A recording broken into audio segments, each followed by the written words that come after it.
Surubeen kaarite geggeesseen biraa dhufa garaa koo jabaa dhufa. Ani maqaan koo Da'ii Fayyisoon jedhama. Barumsa koo kutaa 1 hanga 8 baadiyyaa keessatti baradheen kutaa 9ffaatii kaasee immoo naannoo magaalaatti kireeffadheen hiriyoota koo waliin barachuun eegale.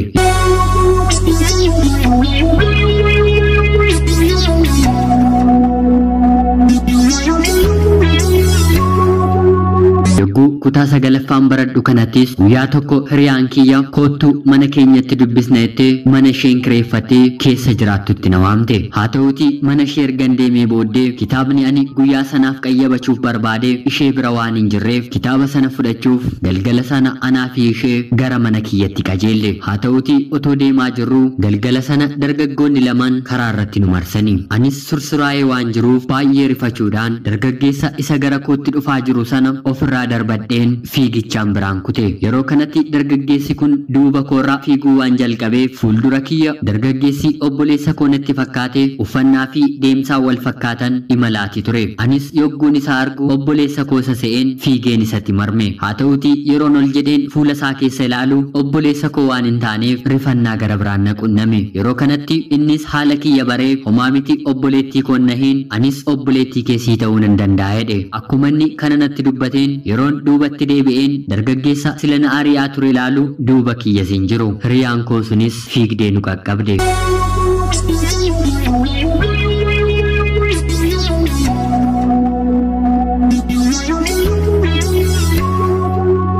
Haa ta'uutii yeroo sanatti ani hin beekne malee dargaggeessi ana waliin jiru iyyuu kun hiriyaama dargaggoota lamaanii ture. Hiriyaa koo ishee shamarranii kana waliinis kana dura sirriitti wal beeku. Yeroo kanatti dargaggeessi kun erga na hammatee booddee wal haa barru naan jedhee anis maqaa sirrii hin taane maqaa koodha jedheen itti hime. Yeroo kanatti inni kana dura sirriitti waan na beekuuf maaf sobdaa ati maqaan kee kana miti jedhee natti hime. Anis kana dura na beekta'oo maaliif maqaa koo na gaafatte jedhee yeroon gaafadhu innis qulqulleeffachuumaaf naan jedhee maqaasaa natti mee halkan sana walirraa adda baane. Anis guyyaa sana gara mana kootti deebi'een barumsa koo seeraan otoo qayyabachaa jiru guyyaa tokko ammas hiriyaan hiriyaa kiyya waliin mana isheetti buna nu waamte. Anaanis hiriyaan kiyya koottu waliin deemna naan jette yogguu gara mana isaaniitti mallu ammas dargaggeessa halkan sana obboleessa koo se'een ittiin baqadhe sun mana sana keessatti hin arge. Akkuma mana sana keessa seennee hundumaayyuu nagaa gaafannee waliin haasoo xiqqoo jalqabnetti hiriyaan koo fi ijoolleen gara biraa mana sana keessa jiran taa'umsa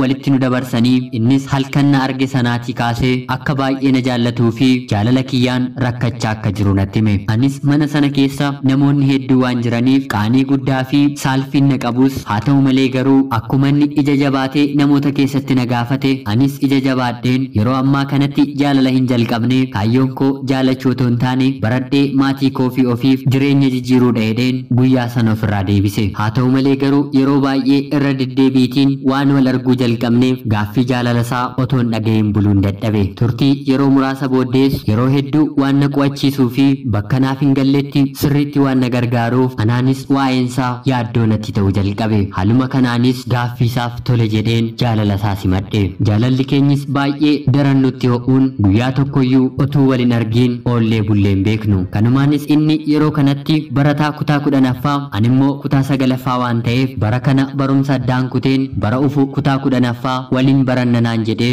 barnoota isaa addaan kute. Anis barumsa koo kutaa 9ffaa xumureen kutaa 10tti darbeen waliin barannee xumurrus anaaf garuu qabxiin kutaa 10ffaa naaf milkaa'uu hin dandeenye. Kanumaanis yeroo kanatti inni barnoota qophaa'inaa yeroo jalqabu animmoo gara magaalaa Shaashamanneetti deemeen kolleejjii barachuuf qophii gochaa otoo hin jiru abbaan kiyya dhukkubsate.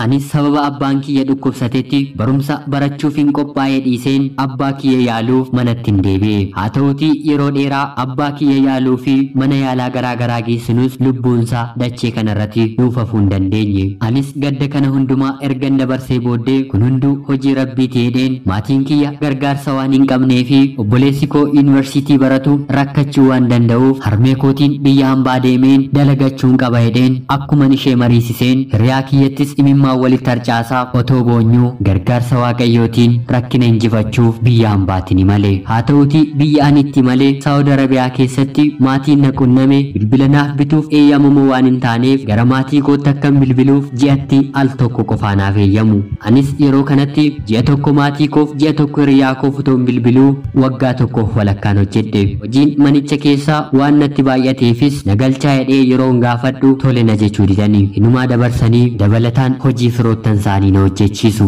Guyyaa tokko obboleettii maadaamii koo bira kan hojjettu intalli Oromoo tokko maadaamii ishee waliin mana keenya dhufte. Yeroo kanatti isheen bilbila waan qabduuf otuu maadaamiin koon argiin dhokseen obbolaawwan koo Saawudii keessa jiraatanitti bakka akka isaan naaf jijjiiraniif boo'een itti madde. Isaanis yeroo kanatti nama namaan bakka naaf barbaadanii bakka gaarii naaf arganii anis dalagachuun eegale. Maatii koo fi hiriyaa kootiif akka garaa bilbiluu fi sirriitti gargaaruuf nan jalqabe. Fageenyis homaa tokko toon hundaangeessiin anaa fi hiriyaa koo jaalala keenya daran dabaluun itti fufne. Haa ta'uti guyyaa tokko garuu dargaggeessi ani kanaan duratti hin beekne karaa FBT'n nagaa nagaafachuun akka fira koo ta'ee fi obbolottan koo biyya jiranii fi as biyya Saawudii jiran waliin mana tokko akka galaa turanii fi anaan immoo wal baruu akka barbaadu karaa FB nagaafate. Anis yeroo sanatti waan baacaa jiru waan natti fakkaateef gaafa Rabbi jedhee wal arguun keenya hin oolu jedheen deebii deebiseefi.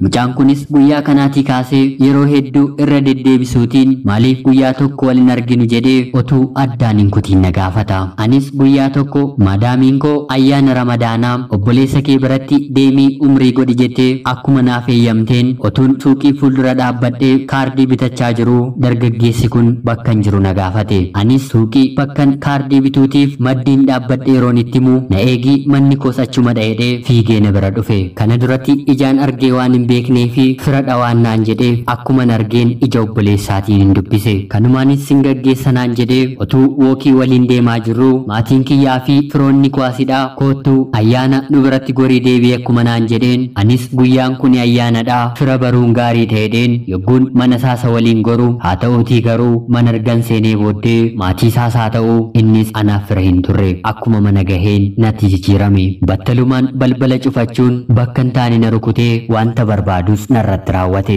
Daa'imnis gadameessa koo keessatti hafe. Innis guyyaa kanaa kaasee nakaa dhimmachuuf gara maatii kootti ergus maatiin koos fedha koo akkuma na gaafataniin akkanan isa gonkumaan barbaannee fi hiriyaas akkan qabu ni hime. Biyya kanatti manni yaalaas gadameessa waan sirraan baasneef anis daa'ima garaatti hin baadhu kana waanan godhuu fi lafa na liqimsus nan dhabe. Innis jaarsa erguu waan dhaabuu didee fi si'a sadaffaas waan ergeef maatiin koo irra deddeebisanii waan na cinquu jalqabaniif si'a arfaffaarratti otoo hin jaallatiin daa'ima gadameessa koo fedheen isaaf tole jedhe.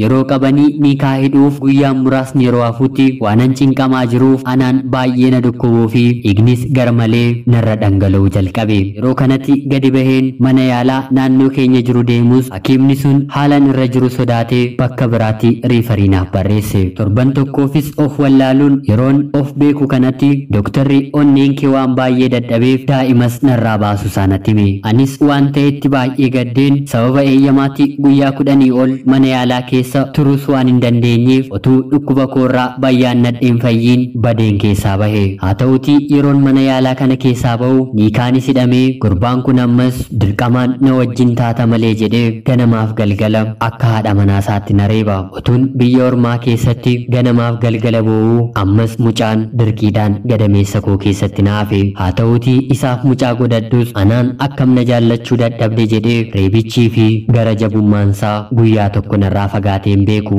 Anammayyuu isa jaallachuu hin dandeenye. Kanan jaalladhu hiriyaa ijoollummaa koo kabaja koo jalqabaa narraa fudhate kan biyya jiru sanadha. Abbaa mucaa koos jibbeen mana maadaamii keessa yeroo dheeraa dabarsaan jira. Innis koottu mucaa keetti galinaan jedhee bilbilaan yeroo hedduu na cinqa. Hiriyaan koo kan biyya jiru immoo fuudhee daa'ima godhatus ani lafa kanarraatii namni hin jaalladhu si osoo haati manaan koo sagal deesseeyyuu ani siin ammayyuu si fuudhuu nan barbaada naan jedha. Abbaan mucaa koo kun immoo mana kootti yoo deebite malee mucaa keeyyuu ija keetiin hin argitu naan jedha. Ani garuu lamaan isaaniitti abdii waan hin kutadheef isa tokkoo fi waan hin barbaanneef isa tokko immoo jireenya isaas jeequu waan hin feeneef daa'ima koo qofa guddifadhee jiraachuun barbaada. Mee hiriyoonni koo immoo maal akkanaan jettan hin beeku, yaada keessan naaf qooda. Daa'ii Fayyisoo Saawud Arabiyaa irraa nagaatti. Shurrubbeen kaaritee geggeesseen biraa dhufa garaa koo jabaa dhufa. Ashama akkam jirtu kabajamtoota hordoftoota qophii Oromiyaa 24 nagayaaf jaalalli tokkummaan bakka jirtan hundumaatti hunduma keessaniif yaa ta'echa. Guyyaa har'aas xalayaa obboleettiin keenya Daa'ii Fayyisoo Saawud Arabiyaa irraa nuuf ergitee isiniif dubbiseen hin ka'a. Obboleettii keenya xalayaa kana nuuf erguu keef guddaa galatoomisin jecha. Kabajamtootaaf jaalatamtoonni qophii Oromiyaa 24 illee yaada deeggarsaa obboleettii keenya gargaaru komentii jalatti akka barreessitanii fi kabajaan isin gaafadha. Jireenyi hedduu keenya karaa nuti feenee fi barbaanne irratti kan qajeeltu otoo hin taane Rabbis harka keessaa qaba jennee waan tokko tokko fudhannee garuu akka dhuunfaa kootti gaariidha jedhee namana. Kan nuti barbaannuu fi kan nuti feenu waan tokkodha. Kan nuti argannu garuu yeroo tokko waan nuti hin barbaanne ta'uu ni danda'a. Yeroo kanatti egaa filannoon gara biraa waan hin jirreef ameen jennee fudhachuu malee baay'ee rakkisaadha. Akkuma seenaa obboleettii keenya irraa dhageessanittis kan isheen barbaaddee fi kan isheen guyyaa har'aas barbaaddus kanuma duraati. Kan isheen barbaannee fi isheen jibbitus jireenya ishee mo'atee deemsa hedduu deemeera. Kanaaf ani obboleettii koof yaadni ani siif qabu amma ati deessee daa'ima godhatteetta. Hiriyaan kee inni biyya jiru sunillee haadha manaa ni qaba, daa'imas ni qaba. Kanaaf fedhiin kee akkuma jirutti ta'e garuu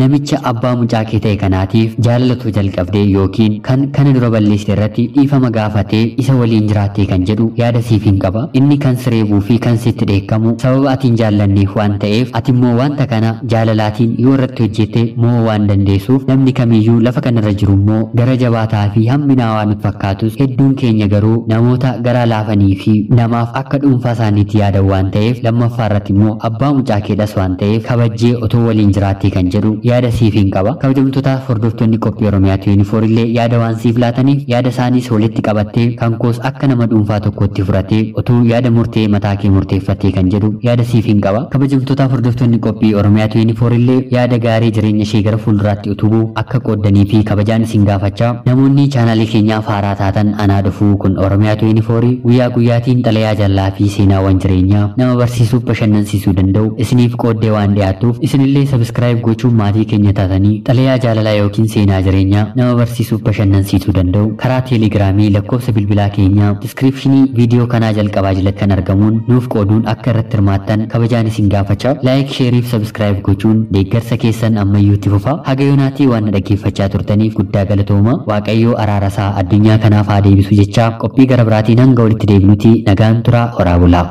Shurrubbeen kaaritee geggeesseen biraa dhufa garaa koo